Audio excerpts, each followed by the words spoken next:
नमस्कार दोस्तों, आप सभी का स्वागत है हमारे चैनल काल चक्र पर। तो प्रेक्षकों, जैसे कि पिछले वीडियो में हमने जाना श्री महात्मा विदुर की जन्म से लेकर युद्ध में हिस्सा ना लेने तक की कहानी के बारे में। उस वीडियो पर आप सभी दर्शकों ने काफ़ी प्रेम बरसाया, जिसके लिए आप सभी का बहुत बहुत धन्यवाद। और आप सभी को हम दिल से शुक्रिया अदा करना चाहेंगे। उसी वीडियो में कुछ लोगों ने हमें ये भी कहा कि हमें श्री महात्मा विदुर के अस्त्र और शस्त्र पर भी एक वीडियो बनानी चाहिए। तो इसीलिए दोस्तों, आज हम इस वीडियो में श्री विदुर के अस्त्र और शस्त्र से जुड़े जानकारी के बारे में जानेंगे और उसके पीछे के एक रोचक रहस्य के बारे में भी जानकारी प्राप्त करेंगे। तो जल्द ही शुरू करते हैं। तो दोस्तों, पिछले वीडियो को देखने के बाद हमारे दिमाग में सबसे पहला प्रश्न यह उत्पन्न होता है कि विदुर के पास ऐसा कौन सा शस्त्र था जो अर्जुन के गांडीव धनुष से भी कई गुना शक्तिशाली था। तो प्रेक्षकों, उस शस्त्र का नाम है परंतु। महात्मा श्री विदुर जी परंतु नामक एक ऐसा बाण चलाते थे कि जिसके आगे श्री भीष्म जी भी नहीं टिक पाते थे। ऐसा इसलिए है क्योंकि उन्होंने युद्ध कला में भी अपार ज्ञान प्राप्त कर शस्त्रों में निपुणता हासिल की थी, जिसके कारण वे इस तरह के शस्त्रों को चलाना जानते थे। तो दोस्तों, आगे अगर हम बात करें अस्त्र की, तो महाभारत अनुसार विदुर का धनुष महाभारत का सबसे विनाशकारी अस्त्र माना जाता है।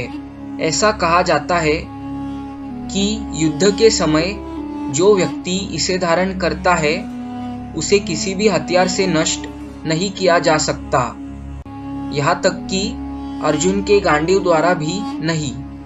असल में ये धनुष भगवान विष्णु के शक्तिशाली अस्त्रों में से एक था, जिसे उन्होंने श्री महात्मा विदुर को उनके प्रति अपार प्रेम और भक्ति के बदले भेंट के रूप में दिया। भगवान विष्णु के द्वारा ही इसका नाम गोवर्धन रखा गया। तो आगे हम बात करेंगे कि आखिर श्री कृष्ण ने इस अस्त्र का उपयोग पांडवों के विरुद्ध कुरुक्षेत्र में होने से कैसे रोका। महाभारत के दौरान शांति वार्ता के समय अगले ही दिन दुर्योधन ने अपने शत्रुओं के मित्र कृष्ण को रहने के लिए जगह देने के लिए विदुर को कठोर शब्दों में गाली दी और उन पर पांडवों के पक्ष में पक्षपात करने का आरोप लगाया, यह भूलते हुए कि विदुर परिवार में एक बड़े और अपने मामा थे। उन्होंने कहा कि विदुर आपराधिक विचारों वाले व्यक्ति है। धृतराष्ट्र, भीष्म और वहां उपस्थित सभी वृद्धजन स्तब्ध रह गए। उन्होंने दुर्योधन को शांत करने की कोशिश की, लेकिन वह हिंसक और आक्रामक था। उसने विदुर के जन्म का जिक्र करते हुए उनके खिलाफ क्रूर शब्दों का इस्तेमाल किया और कहा कि जब उनका पेट दुर्योधन के शाही भोजन पर निर्भर था तो उनका दिल पांडवों के लिए प्यार से धड़क रहा था।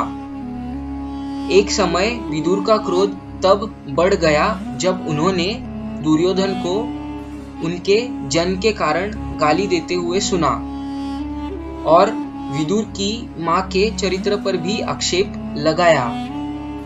तुरंत ही विदुर वज्र की तरह फूट पड़े और उन्होंने अपना धनुष बाण निकाल लिया और दुर्योधन पर निशाना साधा। लेकिन कृष्ण ने चतुराई से हस्तक्षेप किया और एक चाल चली। दुर्योधन की ओर मुड़ते हुए उन्होंने कहा, हे कौरव राजा, विदुर को इस तरह उत्तेजित मत करो। यदि आप ऐसा करते हैं तो वह अपना धनुष तोड़ सकते हैं और घोषणा कर सकते हैं कि वह आपकी ओर से नहीं लड़ेंगे और तटस्थ रहेंगे। हालांकि दुर्योधन अभी भी क्रोधित और अहंकारी था और उसने कहा कि इससे कोई फर्क नहीं पड़ता कि विदुर ने लड़ने का फैसला किया है या नहीं, उनके बिना भी मैं युद्ध जीत सकता हूँ।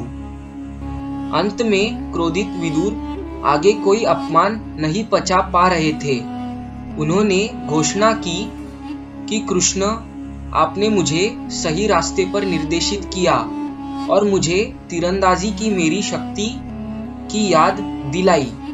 मैं और नहीं लड़ूंगा। इतना कहकर उन्होंने अपने धनुष पर प्रहार किया और बिजली की चमक के साथ एक गड़गड़ाहट के साथ उसे तोड़ दिया।